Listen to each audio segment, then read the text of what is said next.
My jaw is on the fucking floor. To Snow. Hi, hello, welcome. Let's get cozy. Let's talk about books. You know from the title, you know from the thumbnail, today we are reading the entire Hunger Games series. There is a part 1 to this video where I read the original trilogy. And if you have not watched it, what are you doing? Now it's the time to do so. We're gonna take a break. We're gonna wait for you to watch it. Now we're waiting. Okay, are you back? Did you love it? So now that you have seen part 1 to this video, you know how obsessed with the series I am. This book has a movie, this book doesn't yet. Is this the most exciting thing that's going to happen in 2026?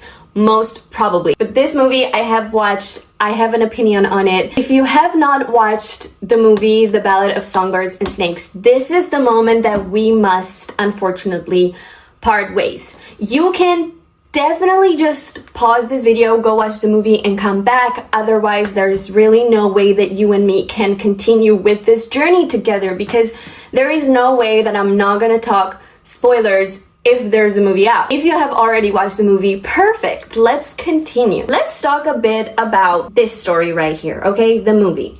Now, this story follows Snow. When I was younger and I was watching the Hunger Games for the very first time, President Snow was terrifying me. And in my brain, you know the old lady from Snow White? This woman right here? Yeah, no, her. The way that she was terrifying me when I was 3 years old, that's the same way that Mr. President Snow was terrifying me when I was watching the movie. So when I found out that there is going to be a book and a movie entirely focused on President Snow, I will say I was a bit skeptical. However, the actor? Oh yes. And also he's the guy who's gonna be in the adaptation for People We Meet on Vacation by Emily Henry. I'm going to eat that up. I did in fact enjoy the movie after this book. I loved it. I mean, I think this story was really important to set up, like, how did the games begin? Like, where did it come from? How was it in the beginning? How did they evolve? And there was really no way to set the scene for that, if not for President Snow's story. Am I the most excited about this? Well, no. However, this book, no, that's excitement. Haymitch is my favorite character from the entire series. Haymitch is my favorite character. And it doesn't help that I've seen almost every single video of people reacting to this book. Everybody is bawling their eyes out. So I simply just must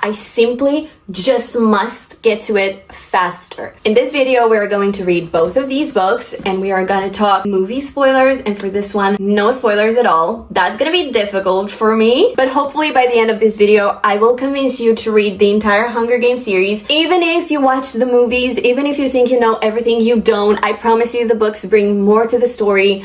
I promise you it's worth the read. Now, I say we're gonna read these books in this video. However, did I already start this book? Yes. Did I get exactly 100 pages in? I did. Do I have initial thoughts already? I do. So let's get quickly into that before we continue reading this book together. I changed the setup for your attention span. Are we liking this? I have all of my notes on my phone right here. Let's get into it. As I previously mentioned, I am really loving the fact that we are setting up the universe. Okay, so we are now set in the 10th anniversary for the Hunger Games. So as you can imagine, the Hunger Games and the whole entire world is very different from the original trilogy. It's like 64 years in the past. People are not really watching it. People can say anything about this. So like, you can be any person in the Capitol and you can say like, I fuck this, like, what the fuck, I'm not watching this. Like, you can say anything about it. It's not very strict. People are not really loving it because it reminds them about the war, and the Capitol was severely damaged during the war. The kids in the Hunger Games, for them, are just savages and they're afraid of them and they're not rooting for them or anything like that. So it's like a very underdeveloped new project. So the goal of Corio and all of his classmates who are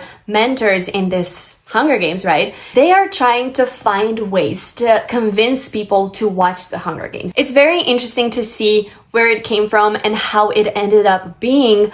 Also, the world. Corio is growing up in this apartment that's severely damaged from the war. So the walls are cracked. He doesn't really have a lot of money. He doesn't have a lot of food. He is underfed, underdressed. Like, he's one of the people who had a lot to suffer from the war. That's very important to know. That kind of explains his ambition. Essentially, he also has a rebel heart. I think Tigress, more than him, has a really rebellious heart, and because they're best friends, they're cousins, they grew up together, they're like sister and brother, he also has this rebellious mindset. He's like, let me go to the train station to pick up my tribute, even though nobody does that. Maybe it's a little bit illegal, I don't really care. And he does a lot of illegal things throughout this entire book, so he does have a rebellious heart. As I was watching the movie initially, I always thought that Katniss was like so important to him because she reminded him of Lucy Gray, but I think now that she also reminded him of himself. Of course, they end up on different sides because they have very different backgrounds, and we all know why Katniss hates the games, hates the Capitol. Like, if you've read the books, if you've watched the movies, if you've watched part 1 of this video, you will know exactly why Katniss hates the games. But in this book, we are finding out why President Snow hates the rebellion so much. During the war, he lost both of his parents. He was very close with his mom, so that was very tragic for his own heart. And then he also lost his dad, and his dad was the provider. When he lost his dad, they didn't have food to eat the next day. They didn't have, like, they were almost going to lose his chance to be in the academy, to go to university, to have an education. So for him, the rebellion is like this huge concept that took everything from him. Obviously, they're not gonna end up on the same side, but they are very similar souls. When he was talking about his mom in the beginning of this book, we find out that the whole link with him and the roses are because of his mom. So in the original trilogy, we know that he always was wearing this rose, and we find out that he was wearing this rose to cancel out the smell of blood in his mouth because of the poison he was taking. But in this book, we are finding out that his mom always smelt of roses and was wearing like this rosy powder or something like that. But for him, roses were also a link to his mom and childhood, and it's making him more humane. And it's making me think about his imprisonment before he was executed in the last book in the original trilogy. And he was imprisoned in this room of roses. And I always thought that was symbolic of him, but now I'm thinking of how he must have been so close to his mom in that moment. And that was his peace, you know, like, I've lived like such a long life and now I can go back to you. That's making him definitely more human, and it's helping us imagining him like an actual person with feelings and emotions, and not just like this image of a villain. The last thing that I'm going to say about this is the link between this book and Plutarch Heavensbee. We are finding out that the main hall in the academy where Corio was studying is called the Heavensbee Hall. So that makes me think that Heavensbee was a very influential, powerful, respected family. Maybe. These are my initial thoughts about this book. Let's get to reading. I'll catch you up once I'm deeper into this book. This is definitely the longest one in the series. I have a lot to read. The font is teeny tiny. So let's get to reading.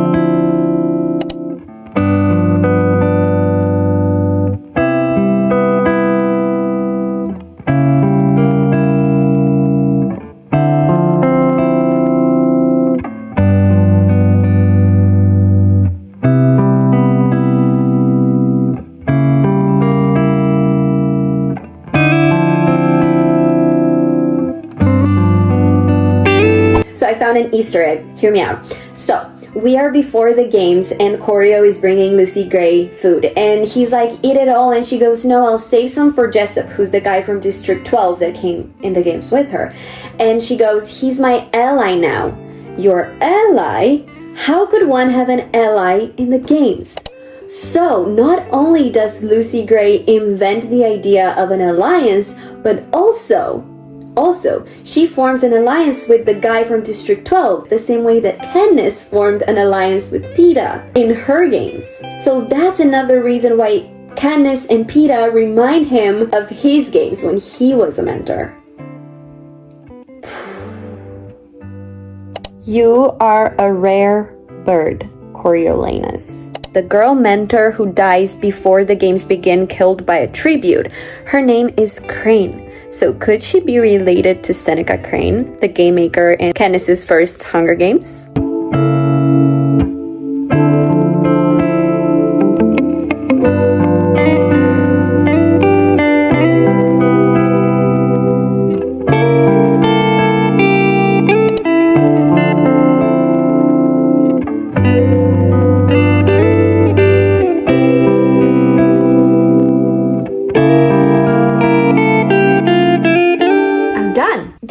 This book? Yes. Am I happy it is over? Also yes. It made me feel unwell. Why is that? We are reading obviously about a villain. You know that, I know that. Everybody knew that going into this is the story of a villain. However, this villain is humanized. You kind of understand him and you kind of find excuses for him. You can see throughout the book how he transforms, and that's so hard to read because it's kind of like he's gaslighting you into thinking the same way that he is thinking, and that's really terrible because you don't actually agree with him. Every single conversation, every single moment of this book is formative. Every single scene was necessary in order for Snow to become who he is, and I think this book is definitely way more focused on his psychological development rather than the plot.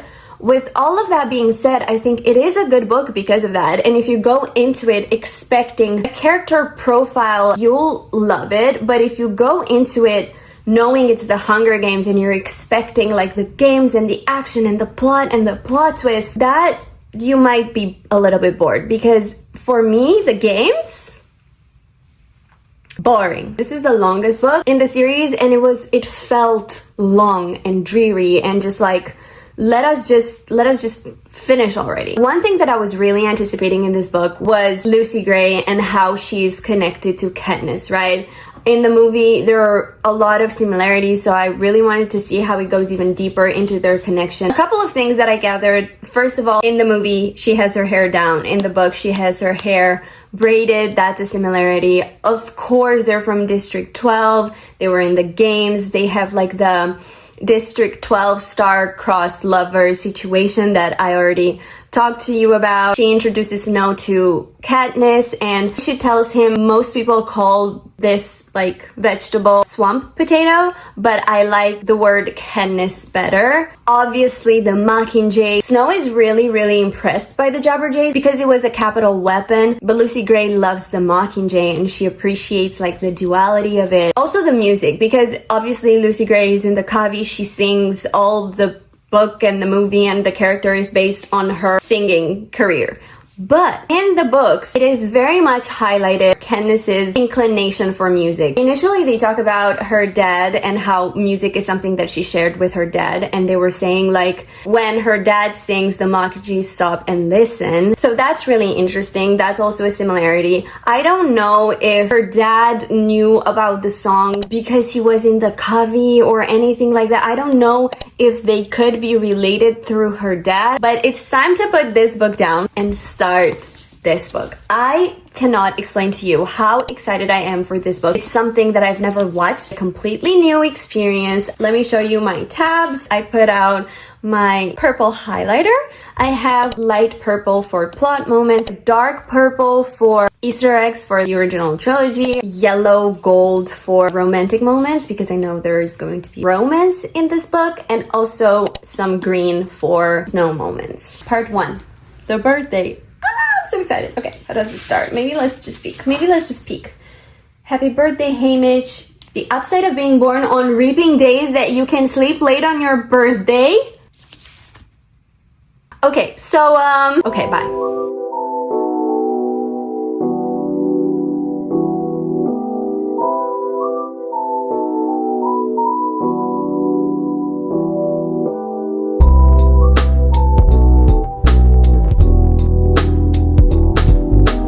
Okay, jump scare. I know, I just got ready. I'm gonna go to a concert, but first I wanted to update you a little bit on my reading. I'm sorry that I didn't really update as I was reading, but because this is the only book so far that doesn't have a movie yet, I can't really say much because we're doing movie-only spoilers. And honestly, be grateful, because otherwise I would just update you at every single page. Look at my tabs. It's almost every single page. I can't really say much, but just know that 90% of my reactions are my jaw is on the fucking floor, because one thing that I can say, because the casting is out, you know that a lot of our favorite characters from the original trilogy make an appearance in here. So we have Megs, we have Virus, we have Beatty, we have Plutarch, we have all of our favorite characters. When I find out all of these little Easter eggs with everyone and their pasts and how they're connected and how much Haymitch actually knows about them and their history, it's crazy. It's just, I'm speechless. And honestly, going into this book, I knew two polarizing opinions. I know people who were like, yeah, this is nice, but it's kind of slow and harder to get into, not my favorite read. And then there were the people who were like, okay, 5 stars, this is the best book in the series.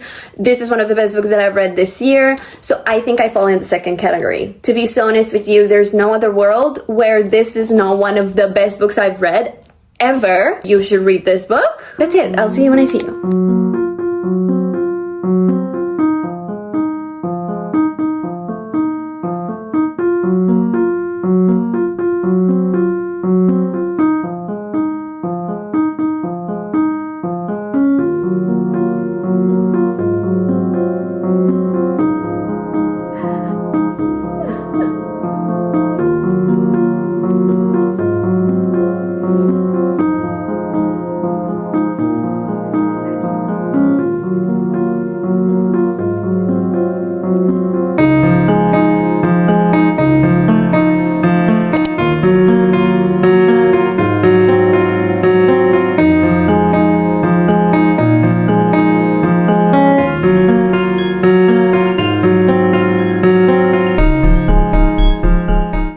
And just like that, we're done. And we're not only done with this book, but we're done with the entire Hunger Games series. This really does have a very special place in my heart, and I enjoyed every single second of it.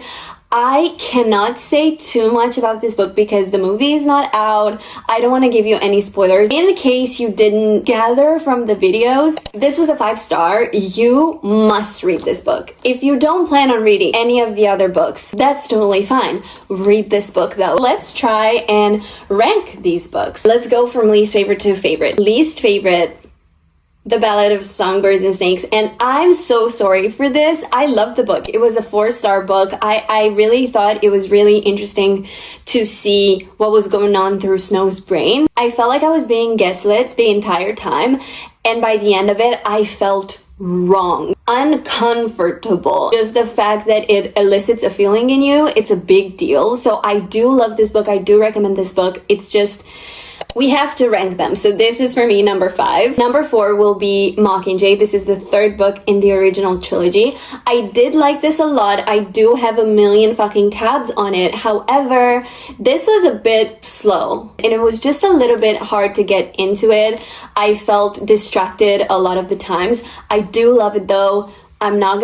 You get it. I love all of them. This is number 4. Number 3 is Catching Fire. I love this book. No notes, 5 stars. I had to pick a favorite. This is number 3. Number 2 will have to be the original book, The Hunger Games. This book, I think it was also a surprise because I expected the books to be a little bit slower, a little bit harder to get into. I expected them to be a little bit daunting because this is such a huge world and it's such a big deal. I expected this to be more like a monster of a book, but this was like so easy to read, so enjoyable. I love it. Number 2. And last but not least, Sunrise on the Reaping. As I predicted, my favorite in the series. Just thinking about this, I want to cry again. And I'm going to try not to because I just did my makeup and I have to go out, so I'm trying not to cry. And the way that you feel like she planned this all along. I cannot give you any spoilers, but I do have some keywords that I'm going to share with you. They don't have to mean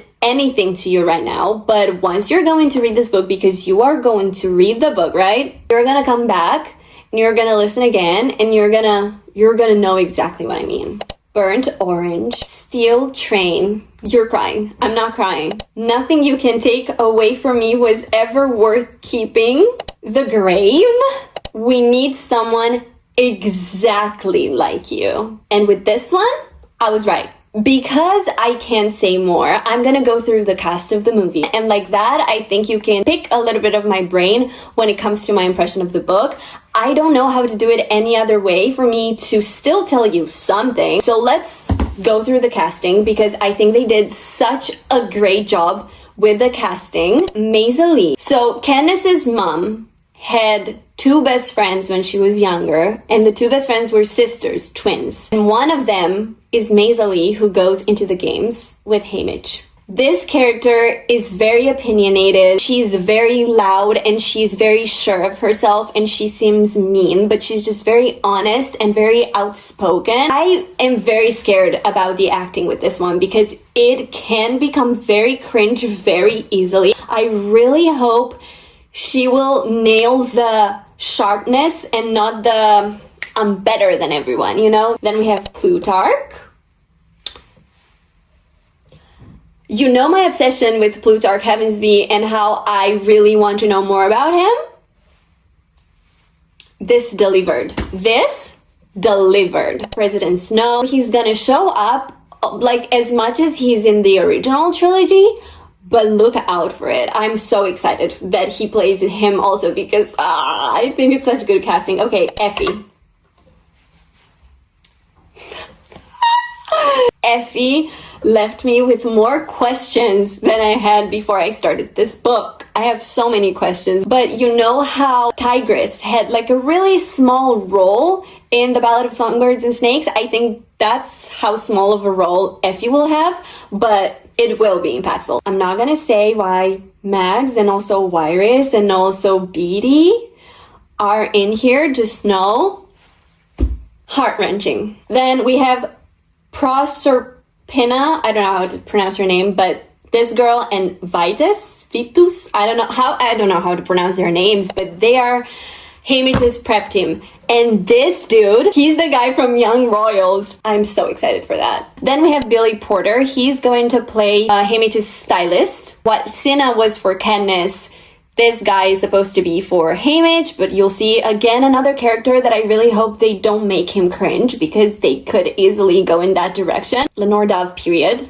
I'm not going to tell you anything about this. Just in case the movie doesn't stand up to the book, please read the book first. It's such a short read, so captivating. You're not going to want to put it down. If you read one book a year, let it be this. Look at all of the tabs.